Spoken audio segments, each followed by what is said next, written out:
sekarang di sini aku akan ngejelasin tentang salah satu elemen dari gejala campuran yaitu sugesti. Nah, mungkin kalian sendiri pernah dengar atau bahkan pernah ngerasain sendiri gitu apa itu sugesti. Jadi aku akan ngejelasin secara singkat aja. Sugesti itu adalah salah satu proses psikologis di mana seseorang itu mendapatkan dorongan atau keyakinan tentang suatu hal. Nah, dorongan ini bisa muncul dari diri sendiri atau disebut heterosugesti dan juga bisa muncul dari orang lain atau bisa disebut autosugesti. Nah, dampak dari sugesti ini apa aja sih? Nah, dampaknya itu salah satunya kita kadang tuh jadi nggak pede atau harga percaya diri atau rasa harga diri kita pun bisa turun gitu karena kita tersugesti oleh orang lain. Nah, contoh dari sugesti ini sendiri sebenarnya jadi misalnya ketika kita mempercayai atau meyakini suatu hal yang sebenarnya belum tentu benar, tapi karena kita ada tekanan dari luar atau bahkan dari diri kita sendiri, jadi kita percaya sama hal tersebut. Contohnya, kita sebenarnya tidak merasa jelek atau berpenampilan buruk gitu, tapi karena ada dorongan dari orang lain yang mengatakan bahwa diri kita seperti itu, serta juga ada tekanan dari diri kita yang menjadi berpikir gitu. Nah, itu auto dan heterosugesti tersebut akhirnya yang membuat sugesti itu bisa terjadi dalam diri kita. Jadi ya kita tersuges atau meyakini hal yang sebenarnya belum tentu benar. Jadi seperti itu teman-teman. Sekian penjelasan dari aku. Terima kasih.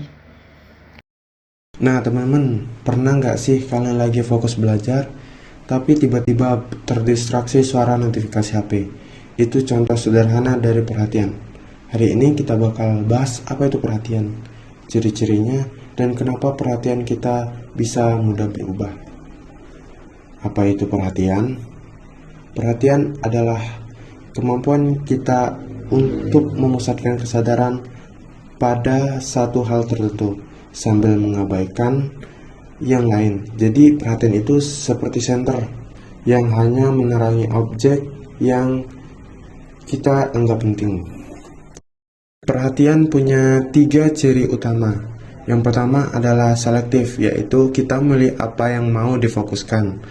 Yang kedua adalah berubah-ubah, yaitu mudah pindah kalau ada hal yang lebih menarik. Dan yang ketiga adalah bisa disengaja atau spontan. Bisa karena kita mau, bisa juga karena dipicu sesuatu. Ada 2 faktor yang bikin perhatian kita kuat atau lemah. Yang pertama adalah faktor internal, yaitu minat, motivasi, mood, dan kelelahan. Lalu ada faktor eksternal, yaitu suara keras, warna mencolok, gerakan, dan bentuk objek. Semakin kuat faktor-faktor ini, semakin mudah perhatian kita berpindah. Contoh kasus dari perhatian ini adalah, bayangin kamu sedang kuliah online, dosen menjelaskan materi, tiba-tiba HP berbunyi, tring. Kalau kamu langsung lihat HP, itu karena faktor eksternal. Tapi kalau kamu tetap fokus karena topiknya kamu suka, berarti itu adalah faktor internal. Jadi perhatian itu penting banget karena menentukan informasi mana yang masuk ke pikiran kita. Semakin kita paham cara kerjanya, semakin mudah kita mengatur fokus dalam belajar dan aktivitas sehari-hari. Terima kasih. Pernah gak sih kalian tiba-tiba ngerasa otak kalian tuh kayak tiba-tiba nge-lag, tiba-tiba ngeblank, tiba-tiba nge-glitch gitu? Tenang, ini bukan karena otakku tuh ramenya kecil, otakku tuh error, no. Itu kamu cuman asbun ya. Bisa jadi penyebab utamanya karena kamu capek banget, kamu lagi capek. Ya, tau gak sih sebenarnya capek yang sebenarnya tuh gimana? Capek itu dari yang aku pelajari, aku belajar BTW. Capek itu tuh artinya energi kamu tuh lagi turun, fokus kamu tuh lagi kabur karena kamu lagi capek. Terus mood kamu tuh gampang berubah, kayak oh my god, this is my day, oh my god, I'm so very happy. Tapi 5 menit kemudian kamu akan marah ke orang lain, atau 10 menit kemudian kamu akan sedih mengingat bualan-bualan kata-kata gak jelas dari dia. terus tiba-tiba kayak, Kenapa ya dia jahat banget? kalau mood kamu lagi seberubah itu kamu lagi capek. Tahu nggak sih kalau sebenarnya otak kita tuh juga ngasih respon untuk membantu kita biar kita keluar dari rasa capek itu. Tapi caranya kadang unik. Jadi ini kadang otaknya juga iseng ya, kayak tiba-tiba tuh dia mungkin mikir kayak Ini apa ini orang kesadarannya aku matiin bentar ya? Biar dia istirahat gitu.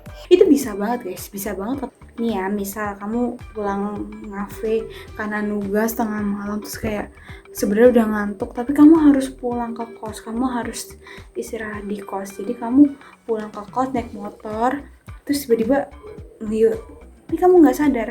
Kenapa kamu bisa nggak sadar? Karena itu tadi, kesadaran kamu tuh lagi di offin bentar nih, lagi di pause bentar sama si otakmu ini. Itu bentuk istirahat kita secara cepet, kayak energi gitu tuh bisa nambah dikit kayak seret gitu.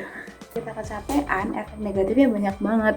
Kayak kamu bisa tiba-tiba impulsif, kamu bisa tiba-tiba gampang marah, kamu bisa tiba-tiba tuh kayak nggak tahu nih, Aduh, ini yang penting yang mana ya? Ini yang benar yang mana ya? kita kayak apa itu pentingnya rambu, apa itu deadline, apa itu bahaya. Itu kan cuman Penting duniawi gitu.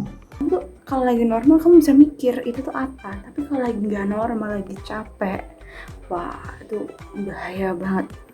Jadi kamu dalam satu hari ngerasa, aduh ini bumi kenapa sih, ini dunia kenapa sih, kok absurd banget. Enggak, dunia nggak absurd, itu kamu lagi capek. Jadi kamu mending tidur ya, sekarang juga kamu tidur, kamu istirahat, oke?